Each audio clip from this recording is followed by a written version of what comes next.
En juillet 1981, j'avais 23 ans et j'en paraissais à peine 18. J'étais passionnée de chimie et je me suis retrouvée avec le CAPES de sciences physiques. Et là, 2 mois plus tard, j'étais à Riom, en Auvergne, pour la rentrée des classes et je restais optimiste, même si j'étais bien loin de ma famille et de mes amis.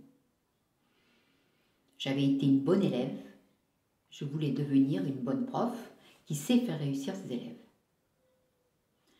En fait, rapidement, j'ai vu des élèves en difficulté dans chacune de mes classes.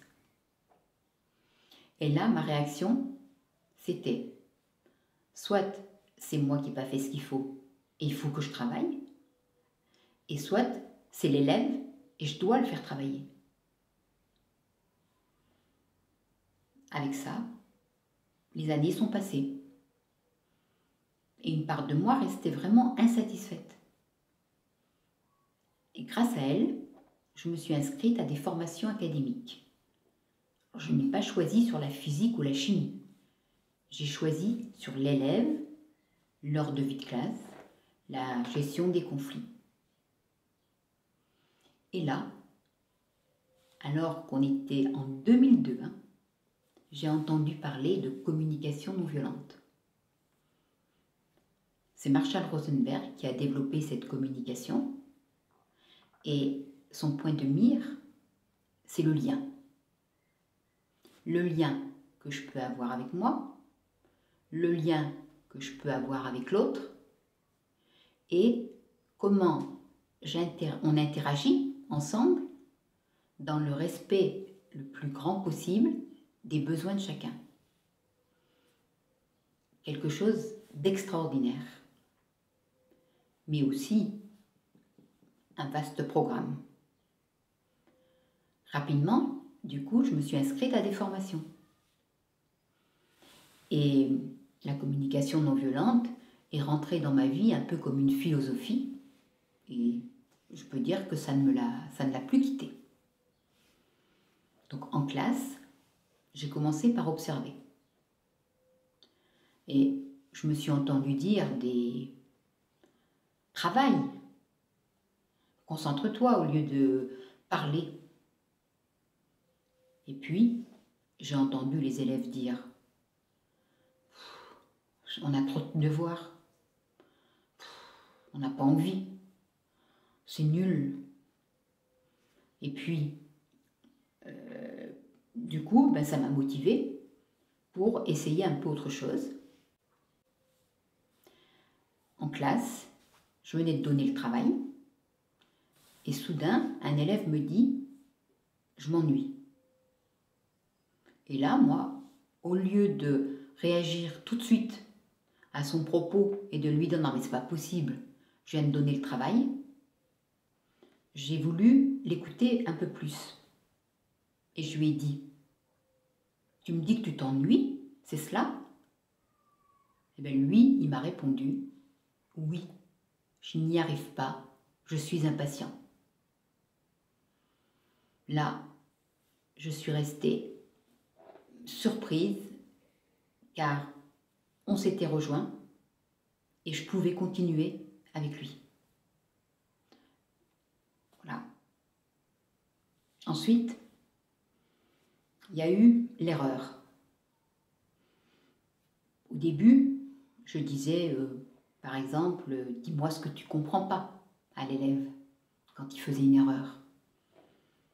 Et puis après, souvent, de toute façon, j'avais une réponse du type « non mais ça ne sert à rien, de toute façon, je suis nulle, je ne comprends rien ».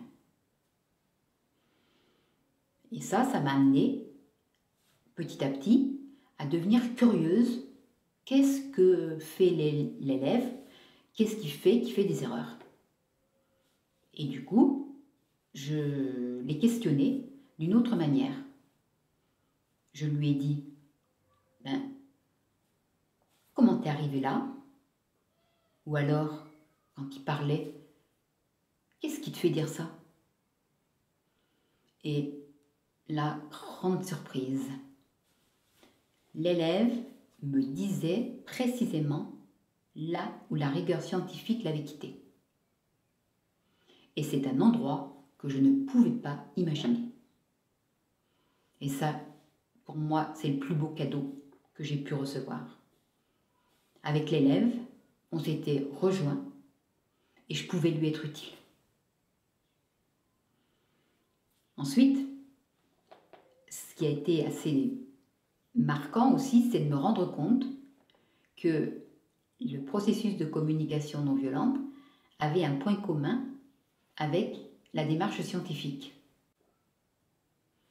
En fait, j'étais sur un cours sur la pression avec les élèves et j'avais projeté une diapositive montrant un paquet de chips tout gonflé en altitude. Et je pose la question aux élèves de savoir qu'est-ce qu'ils voient. Et là, un élève, bien sûr, hilar, me dit « il va éclater ». Et moi, au lieu de réagir à son interprétation, je lui ai dit « est-ce que c'est bien ce que tes yeux voient ?» Et l'élève, surpris, il m'a répondu « non, c'est ce que j'imagine, parce que le paquet, il est juste un peu plus gonflé que dans le magasin. » Et oui, en fait, il a observé, et de l'observation, on s'est retrouvés, et j'ai pu continuer avec lui le processus d'apprentissage. C'est magique. En fait, tous ces petits pas que j'ai initiés et que j'ai répétés, bien sûr, au cours du temps, ça a fait du changement. Et avec le recul, je me rends compte que petit à petit, j'ai donné plus de pouvoir à l'élève sur sa capacité de réussite. Et en même temps, j'ai surtout mesuré l'importance du lien à établir avec l'élève, ce lien qui pour moi ramène obligatoirement à l'instant présent et permet vraiment tout.